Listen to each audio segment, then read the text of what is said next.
The Great Indian Gold Rush. Indians are buying more gold than ever before.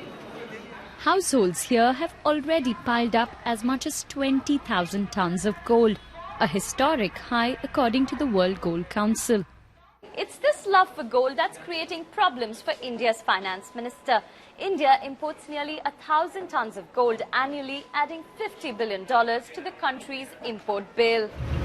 The cost of imports is putting pressure on the country's current account deficit, which hit a record high of 4.8% of India's national output last year. This occurs when total value of imports is greater than the exports.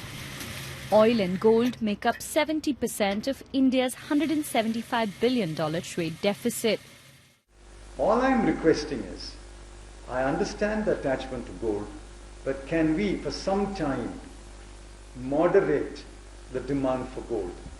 Can we reduce our appetite for gold? So if you're buying, say, 20 grams, can you buy 10 grams? Gold coins and bars like these account for about 35% of all sales. So the biggest traders association in the country has decided to voluntarily ban their sale to support the government's efforts.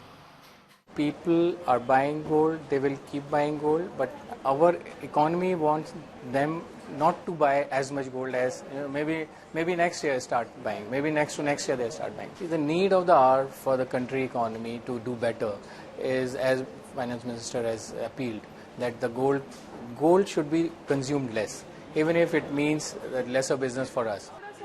But consumers like Sonal Dhama are looking forward to shop for the festivals and wedding season beginning soon.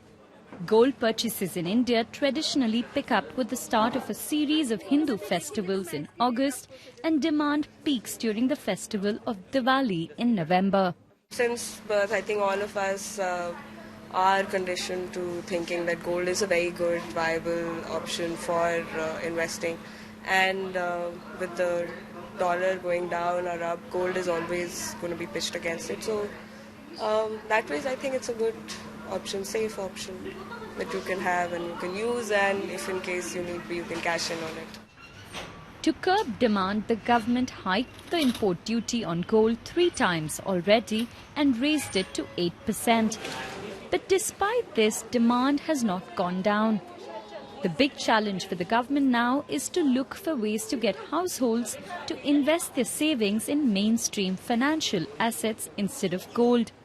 What you have to really do is to ensure that returns that you get from financial instruments, saving instruments, are good enough and stable enough and popularized enough for people to actually shift incremental savings into financial savings. That's how you'll control it.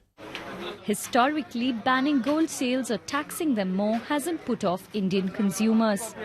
The challenge for the Indian government is to find ways of monetizing the nation's gold to support its economic growth.